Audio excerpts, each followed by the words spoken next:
Hi friend, आज हम कर रहे हैं केवल अभ्यास हेतु प्रश्न पत्र है ये एमपी बोर्ड का। इसमें 2026 का जो मॉडल पेपर है इसके अनुसार अगर हम देखें तो जो क्वेश्चन है वो इस प्रकार से आएंगे कि जो सही विकल्प है, एक परिमेय संख्या और एक अपरिमेय संख्या का योग होता है। क्या होता है? एक अपरिमेय संख्या आता है। आगे हम देखें तो निम्नलिखित में से कौन सा द्विघात बहुपद होगा? तो द्विघात बहुपद के लिए दो घात होना जरूरी है ना। बाकी के में इसमें तीन घात है, इसमें एक घात है, इसमें भी एक घात है।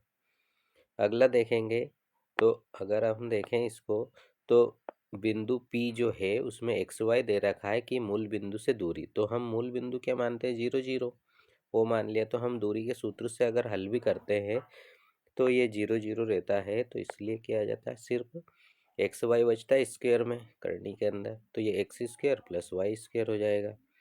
अगला क्वेश्चन देखें, 4 10 16 22 में सर्वांतर होगा। तो सर्वांतर के लिए क्या करेंगे? हम क्या करेंगे कि जो 10 है दूसरा पद, उसमें से 4 घटाएंगे तो कितना बचा? 6, है ना। तो सर्वांतर क्या आ गया हमारा? 6 आ गया। अब आगे देखें अपन इसमें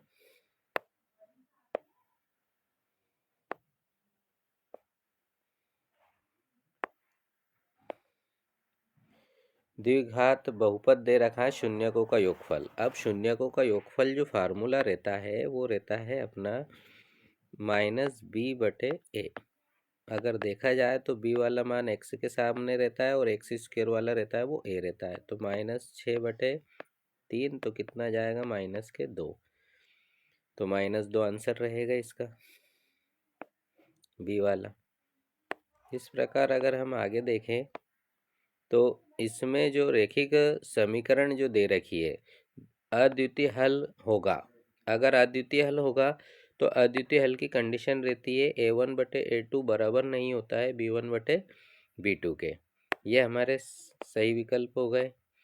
इसके बाद अगर हम देखें तो इसमें दे रखा है दो त्रिभुज।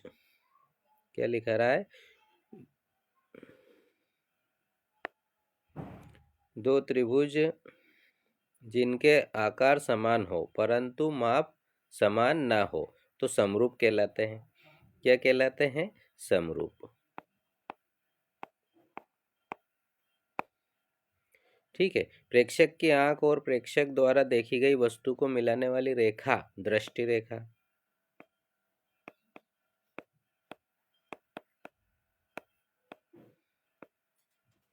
ठीक है। अब यहाँ पे देखेंगे तो x की घात, अगला जो क्वेश्चन है x की घात 2 - 2 एक द्विघाती क्या है? द्विघाती द्विघाती बहुपद है। ठीक है। क्या बोलेंगे इसको? द्विघाती बहुपद।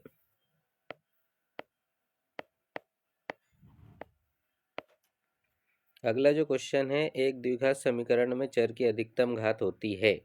चर की अधिकतम घात 2 होती है जो कि द्विघाती है ना। आगे का क्वेश्चन अगर देखा जाए तो एक वृत्तीय क्षेत्र का वह भाग जो दो त्रिज्याओं और संगत चाप से घिरा है ना। क्या है? दो त्रिज्या है और संगत चाप से, तो त्रिज्यखंड कहेंगे। क्या बोलेंगे? त्रिज्यखंड।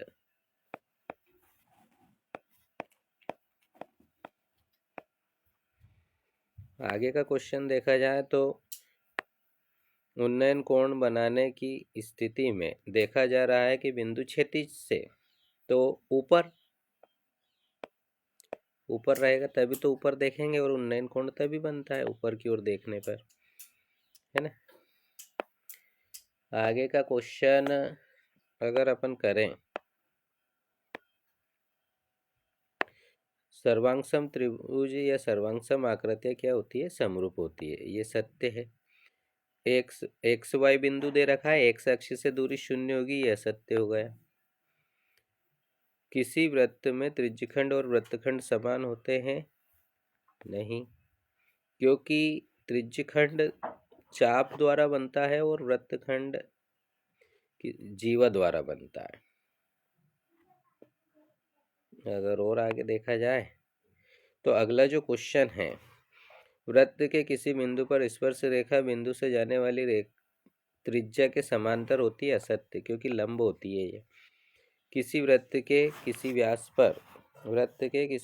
पर खींची गई स्पर्श रेखाएं समांतर होती है? सत्य है।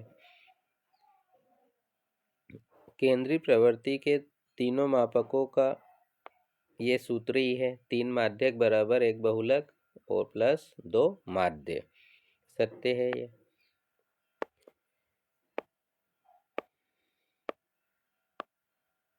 सही जोड़ी देखी जाए तो सही जोड़ी में क्या है कि किसी घटना के घटित होने की प्रायिकता तो 1 होती है और नहीं घटित होने की प्रायिकता हमेशा क्या होती है? 1, 0, है ना। 60 डिग्री का मान क्या होता है? करनी 3। सेक 60 डिग्री का मान जो रहता है वो कोस 60 का उल्टा होता है। कोस 60 का रहता है 1/2, तो सेक 60 का हो जाएगा 2। ये सर्व समीकरण दे दी, sine square theta plus cos square theta equal to 1, है ना। बेलन का वक्र पृष्ठ जो रहता है वो 2πr/इंच रहता है और शंकु का वक्र पृष्ठ रहता है वो πr/l रहता है। ये जोड़ी भी हो गई हमारी। अब जो आगे आता है, एक वाक्य में उत्तर दीजिए।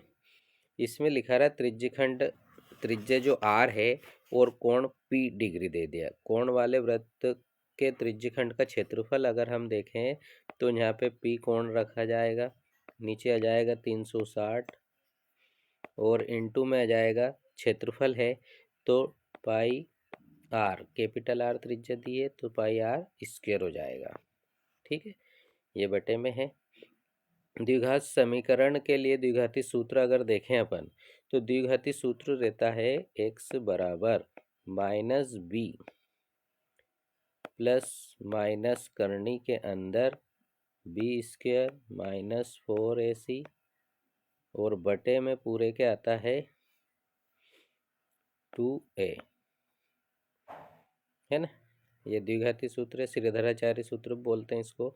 एक सिक्के को उछालने पर संभव परिणाम मतलब 2 घटनाएं हो सकती है, हेड या टेल, तो कितने रहेंगे? 2।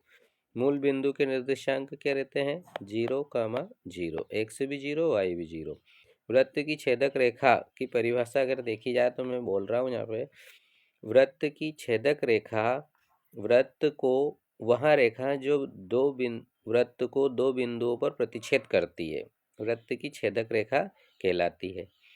अब जो अगला क्वेश्चन है, समरूप आकृतियों में युग्म का एक उदाहरण दीजिए। तो हम देखते हैं तो सभी वृत्त समरूप होते हैं, मतलब जिसको देखकर एक छोटा बना दो, इसको बनाएंगे तो भी वृत्त बोलेंगे, बड़ा बनाएंगे तब भी वृत्त बोलेंगे। तो एक ये उदाहरण हो गया, है ना। सभी वृत्त क्या होते हैं? समरूप होते हैं। एक उदाहरण पूछा था हमसे। अगर अगला क्वेश्चन देखा जाए तो इसमें दे रखा है 12, 15, 21 के अभाज्य गुणनखंड विधि द्वारा एलसीएम ज्ञात कीजिए और नीचे वाला अथवा वाला भी सरल है, 140 को अभाज्य गुणनखंड के रूप में व्यक्त कीजिए। तो हम 2 का भाग देंगे, 140 में 70 आएगा, फिर 2 का देंगे तो 35 आएगा, फिर 5 का देंगे 7 आएगा, 7 का देंगे तो 1 आएगा। ये अभाज्य गुणनखंड हम कैसे लिख सकते हैं कि 140 बराबर 2 गुणित 2 गुणित 5 गुणित 7, ये अभाज्य गुणनखंड के रूप में हो गए, है ना। अब आगे का देखते हैं तो एपी दे रखी है 2, 7, 12 के प्रथम 10 पदों का योगफल। तो हमारा प्रथम पद क्या हो गया? ए बराबर 2 हो गया, है ना। ए बराबर क्या हो गया? 2 हो गया। और बी डी का मान अगर निकालेंगे, 7 में से 2 घटाएंगे तो 5 आ गया। एन बराबर 10 पदों का योग है तो 10 आ गया। इसमें मैंने योगफल वाला फार्मूला लगाया, इसमें एन का मान 10 रखा, ए का मान 2 रखा और एन 10 - 1 और डी का मान 5 आ गया। 10 में भाग दे दिया, 2 का तो 5 आया, 2 दूनी 4 हो गया, 9 में से 1 घट गया, 10 में से 1 घट गया तो 9 आ गया। 5 का गुणा होगा 45, 45 और 4 49 हो जाएंगे। और 49 का 5 में गुणा करेंगे तो 245 आएंगे। ऐसे ही क्वेश्चन जो 8वां है, इसमें द्विघात समीकरण बहुपद दे रखा है, शून्यक ज्ञात करना है। तो मैंने यहाँ पे गुणनखंड विधि द्वारा शून्यक निकाला है। गुणनखंड निकाल लेंगे, फिर बोल देंगे का मान शून्य होगा क्योंकि शून्यक निकालना है। तो हम इसके गुणनखंडों को 0 के इक्वल रख लेंगे। इस प्रकार से x की वैल्यू जो निकलेगी वो क्या कहलाते हैं, इसके शून्यक। ऐसे ही जो अगला क्वेश्चन है 9वां, त्रिज्या 21 सेंटीमीटर वाले वृत्त है और चाप केंद्र कितना है, चाप द्वारा केंद्र पर कोण कितना है, 60 डिग्री अंतरित करता है। तो चाप की लंबाई का सूत्र रहता है थीटा बटे 360 2 पाई r। तो हमने 60 बटे 360, 2 पाई का मान रखा 22/7 और r का मान रखा 21। अगर हम काटेंगे तो 0 0 कट गए, 6 से 36 कट गए 6 बार, 2 से 6 कट गए 3 बार, 7 से 3 21 कटे थे 3 बार, तो 3 से 3 भी कट गए। इस प्रकार हमारी जो चाप की लंबाई आई वो 22 सेंटीमीटर आ गई, है ना। ऐसे ही इसका जो अथवा वाला क्वेश्चन है, ये त्रिज्या खंड का क्षेत्रफल का सूत्र लग जाएगा। तो यहाँ जो 2 पाई आर लिखा है, पाई आर स्क्वायर हो जाता है। ऐसे ही जो अगला क्वेश्चन आता है,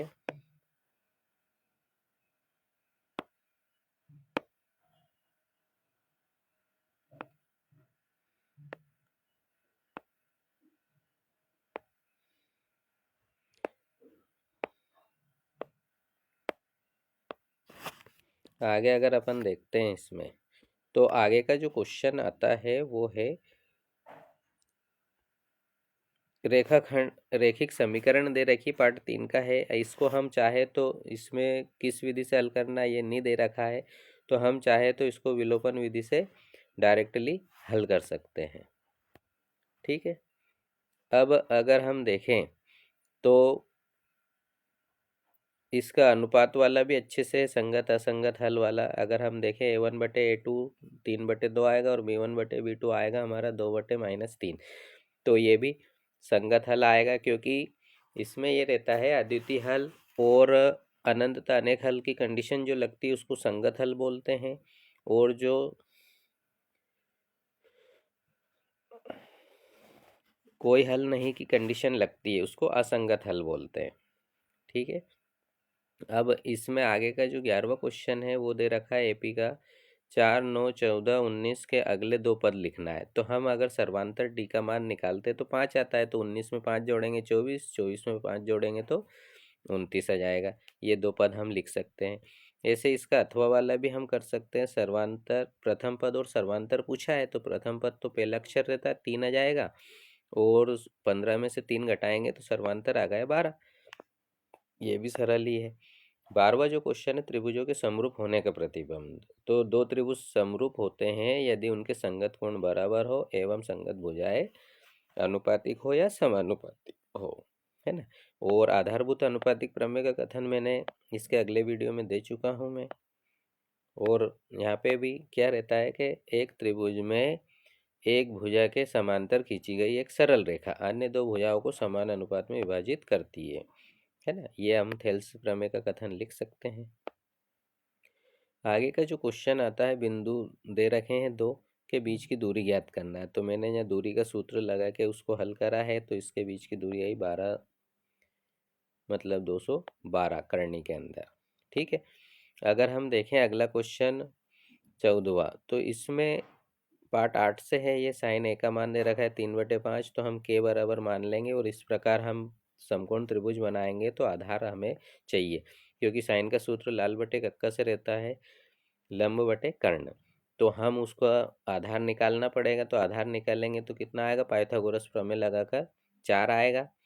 तो हम इसका कोस ए का मान निकालेंगे तो आधार बटे कर्ण लिखाएगा तो 4/5, और टेन ए का मान निकालेंगे तो लंब बटे आधार मतलब 3/4 आ जाएगा। आसान क्वेश्चन है, ज़्यादा बड़ा नहीं है। 15वां क्वेश्चन देखा जाए तो वृत्त के केंद्र से 5 सेंटीमीटर दूर, तो वृत्त के केंद्र से 5 सेंटीमीटर दूर हमने 5 सेंटीमीटर की एक स्थित बिंदु लिया ए, है ना। इस पर स्पर्श रेखा खींची तो 4 सेंटीमीटर आई। तो अगर हम देखेंगे तो वृत्त की त्रिज्या ज्ञात करनी है। तो ये जो केंद्र से बिंदु की दूरी है ये क्या हो जाएगी, कर्ण बन जाएगा, क्योंकि त्रिज्या स्पर्श रेखा पर लंब होती है और AP जो स्पर्श रेखा है वो आधार हो जाएगी। तो हम यहाँ पाइथागोरस प्रमेय लगा के इसको सोल्व कर सकते हैं। अगर इसको और आगे हल करें तो ये 25 माइनस 16 आएंगे तो क्या बचेगा यहाँ पे 9, 9 का कितना निकल जाएगा 3, तो त्रिज्या कितनी आ जाएगी हमारी 3 सेंटीमीटर। ऐसे ही ये क्वेश्चन भी अच्छा है, लेकिन ये ज़्यादा छोटा है ऊपर वाला। अगर हम देखें 16वां क्वेश्चन, प्रायिकता दे रखी है हमें PE, मतलब घटना के घटित होने की प्रायिकता दे रखी है 0.05।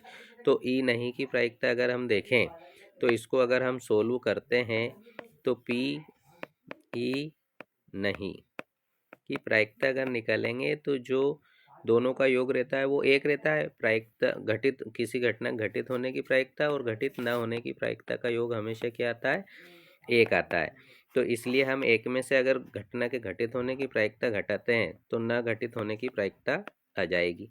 तो हमारा कितना आएगा, ये देखा जाए तो 0.95 आएगा, क्योंकि हम इसको एक को 100 बना लेंगे दशमलव के बाद 2 जीरो लगा के, और 0.5 घटाएंगे तो 95 आएगा, है ना। अगर हम और आगे क्वेश्चन देखा जाए तो इसमें क्या लिखा रहा है, 52 पत्तों की अच्छी तरह से फेंटी गई एक गड्डी है जिसमें से एक पत्ता निकाला गया। बादशाह प्राप्त करने की प्रायिकता, तो बादशाह कितने रहते हैं हमारे पास, 4 रहते हैं।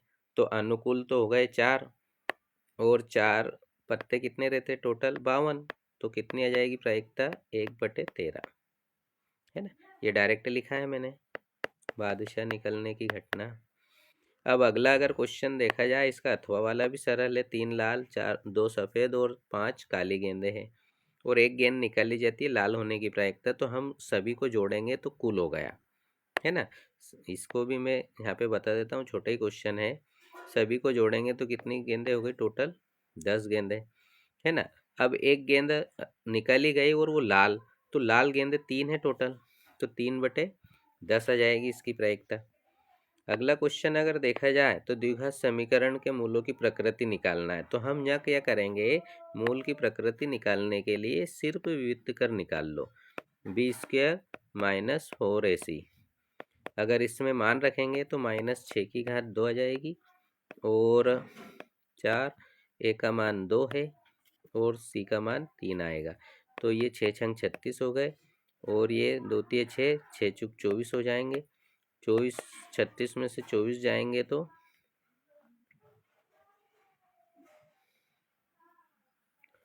प्लस का ही बचेगा। तो ये मूल की प्रकृति क्या होगी, मूल वास्तविक होंगे और भिन्न होंगे। सिर्फ हमें ये निकालना था प्रकृति।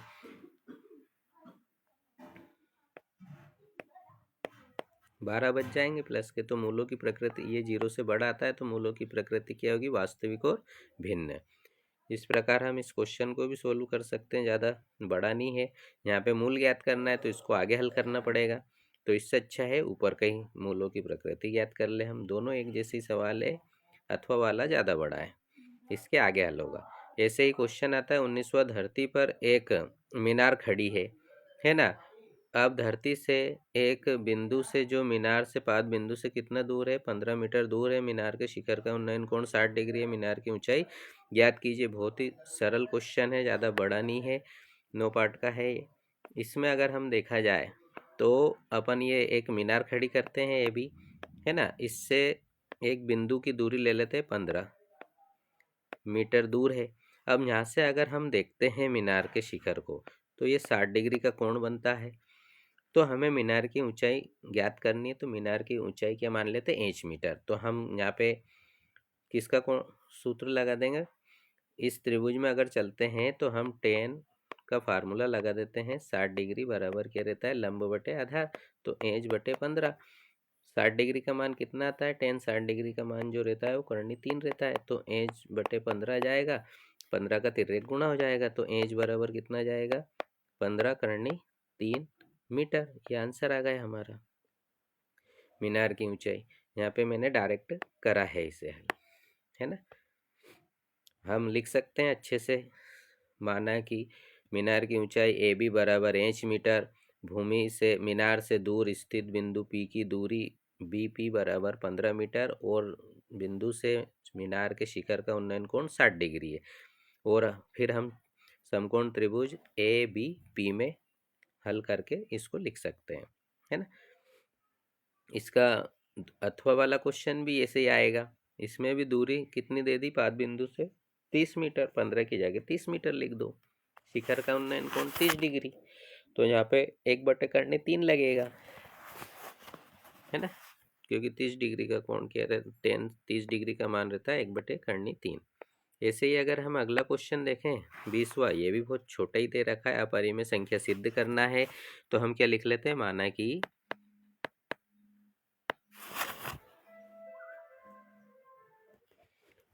कि जो संख्या दे रखी है हमें, इसको P/Q के बराबर लिख के 3 + 2 करनी 5 लिख लेते हैं। एक परिमेय संख्या मान लेते हैं। क्या मान लेते हैं, एक परिमेय संख्या। हमने कल्पना करी, है ना। तो अब हम क्या करेंगे, इस पूरे संख्याओं को इधर ले आएंगे। तो ये 3 इधर आएगा तो माइनस का हो जाएगा, यहाँ 2 करनी 5 है। अब आगे हम देखेंगे, एलसीएम ले लेंगे तो P - 3Q बटे Q बचता है। तो हम अगली स्टेप में क्या करते हैं, इस 2 को भी बटे में पहुंचा देते हैं और इधर बचता है करनी 5, जो कि एक क्या रहती है, एक करनी में जो संख्या रहती है वो अपरिमेय होती है, तो अपरिमेय है। इस प्रकार से हमारे कथन का विरोधाभास हो जाता है और हम इसको क्या कह सकते हैं कि ये एक अपरिमेय संख्या है। ठीक है ना। अब आगे अगर अपन देखते हैं तो आगे का जो क्वेश्चन देखते हैं, इसमें ये 5 वर्ष नूरी की आयु, ये वाला भी बड़ा क्वेश्चन है, 4 नंबर के हैं। तो इसमें जो है, इससे सरल क्वेश्चन ही नीचे वाला है, अथवा वाला। इसको अगर हम देखें तो 2 संख्याओं का अंतर दे रखा है हमारे पास। तो माना कि पहली संख्या तो x और दूसरी संख्या y मान लो। दोनों का अंतर अगर देखेंगे अपन तो x - y बराबर 26 एक समीकरण हो गई। और दूसरी अगले भाग क्या दे रखा है, एक संख्या दूसरी संख्या की 3 गुनी है। तो हम अगली स्टेप क्या बनाएंगे, इसकी समीकरण इसमें बनाएंगे कि एक संख्या मतलब x, ठीक है, दूसरी संख्या की y जो था उसकी कितनी है, 3 गुनी, तो 3y लिख देंगे। ये समीकरण क्या हो गई, 2। अगर हम जब प्रतिस्थापन विधि लगा दे, x की वैल्यू रख दे 3y पहली समीकरण में 2 से, तो हमारा क्या आ जाएगा, 3y - y बराबर 26। तो हमारा 2y बराबर क्या बचेगा हमारे पास, ये 26। तो y की वैल्यू कितनी आ जाएगी, हमारा 26/2 अगर लिखते हैं अपन, तो कितना आंसर आएगा, y का मान 13 आ जाएगा। तो हमारी एक संख्या आ गई 13। तो दूसरी क्या हो जाएगी, x बराबर 13 गुणित 3, क्योंकि हमारी यहाँ 3 गुना थी, तो 39 आ जाएगा। तो एक संख्या 39 है पहली संख्या और दूसरी संख्या है 13, है ना। इस प्रकार ये भी छोटा क्वेश्चन है और जल्दी हल हो जाएगा। आगे का हम देखें तो कोई बर्तन खोखले आकार का, ये बड़ा क्वेश्चन है। तो इससे अच्छा है कि सबसे पहला क्वेश्चन जो ये है इसका अथवा वाला, ये भी छोटा सा है, छोटा तो नहीं है लेकिन दोनों एक जैसे हल होंगे, पर ये इसमें जल्दी हल हो जाएगा। 2 घन है ना। तो प्रत्येक घन का आयतन दे रखा है, तो घन का आयतन का सूत्र रहता है a�3, मतलब भुजा की घात 3 बराबर 64 लिख देंगे हम। तो इससे भुजा निकल आएगी 4, क्योंकि 64 4 का घन है ना। तो भुजा का मान आ गया 4 सेंटीमीटर। तो प्रत्येक घन 4-4 सेंटीमीटर लंबाई चौड़ाई ऊंचाई के है। 2 घन है, दोनों को मिलाएंगे तो लंबाई कितनी हो जाएगी, घनाभ बनेगा। तो 4 और 4 कितनी हो जाएगी, 8 सेंटीमीटर लंबाई हो गई। चौड़ाई कितनी रहेगी,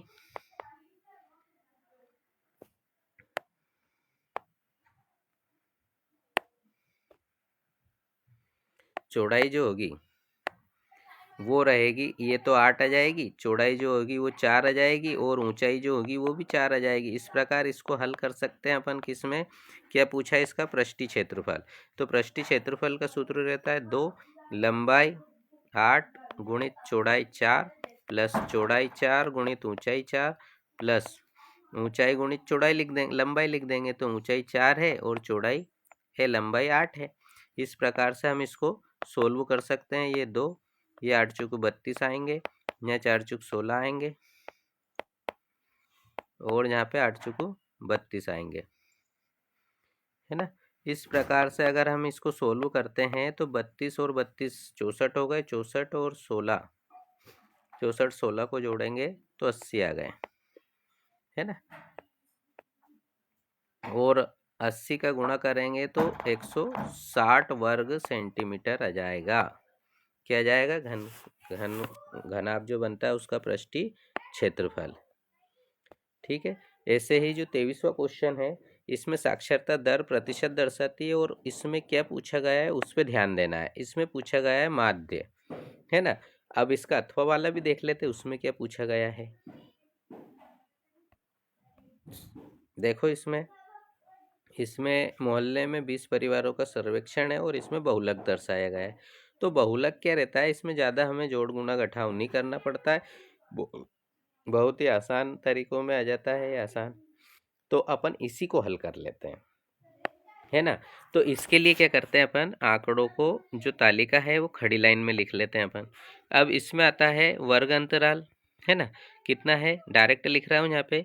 1 से कितना है 3 है, 3 से कितना है 5 है, 5 से कितना है 7 है, 7 से कितना है 9 और 9 से 11। अब देखते हैं बहुलक की फ्रीक्वेंसी, तो ये 7 है ना, ये 8 है और ये 2 है, ये भी 2 है और ये 1 है।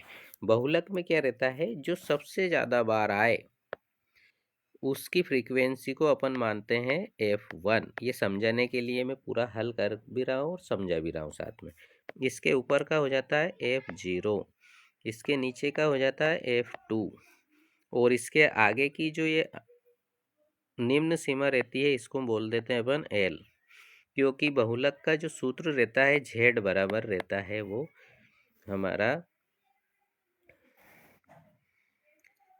ये L प्लस रहता है हमारा F1 माइनस F0 और नीचे जो आता है वो रहता है 2F1 minus F0 minus F2 और N2 में आ जाता है H जो रहता है वो वर्ग अंतराल रहता है। तो हम यहाँ से अगर इनकी सभी की वैल्यू रखें तो L का मान क्या आ गया हमारे पास 3, H कितना है 2 का अंतर चल रहा है हमारे पास, और F1 कितना प्राप्त हुआ जो सबसे बड़ी आवृत्ति रहती है वो तो 8, F0 कितना है हमारे पास 7 उसके ऊपर वाली आवृत्ति, और F2 कितना है उसके नीचे वाली आवृत्ति F2 होती है ना। तो ये कितनी है हमारे पास 2 है। अब इसमें अगर हम मान रखते हैं तो L के मान 3 रखा हमने, ठीक है। और F1 का मान कितना आया हमारे पास 8 है, 8 में से F0 का मान घटा देंगे 7 और आगे नीचे देखते हैं तो 2 इंटू अपना आता है 8, है ना, -7 और -2 सूत्र के आधार पे हम मान रख लेते हैं और यहाँ पे H का मान रख देते हैं और आगे हल करते हैं इसको। तो ये तो 3 है, 8 में 7 घट गए तो 1 ही बचेगा, 8 दूनी 16, 16 और 7 में से 9 घट गए, यहाँ पे 16 हो जाएंगे और ये 7 और 2 9 हो जाएंगे, है ना। यहाँ पे मैं हल कर रहा हूँ इसको और आगे देखा जाए तो ये 3 आ गए, 16 में से 9 घट गए तो 7 बच गए, गुणित में 2 आ गए, मतलब अब क्या है हमारा 3 + 2/7 है। और देखा जाए तो 7 दूनी 7 × 21, 21 और 2 23/7 कर लेते हैं, या करके अगर हम करें तो 7 × 21 3 बार तो भाग जा ही रहा था, है ना। अब 2 में तो भाग जाएगा नहीं, दशमलव लगा दिया तो 20 हो गए, 7 दूनी 14 हो जाएंगे, बचेंगे कितने 6, तो 60 हो जाएंगे, है ना। तो 60 7 का पहाड़ा अगर हम अपन बोलते हैं तो 7 8 56 आ जाते हैं, फिर 4 बचेंगे। इस प्रकार हम क्या करते हैं दशमलव के 2 मानों तक हल कर सकते हैं। तो इस प्रकार से हमारा ये क्वेश्चन सोल्व हो गया। पूरा पेपर हो गया यहाँ पे, है ना। आप इसको लाइक और फॉलो करें।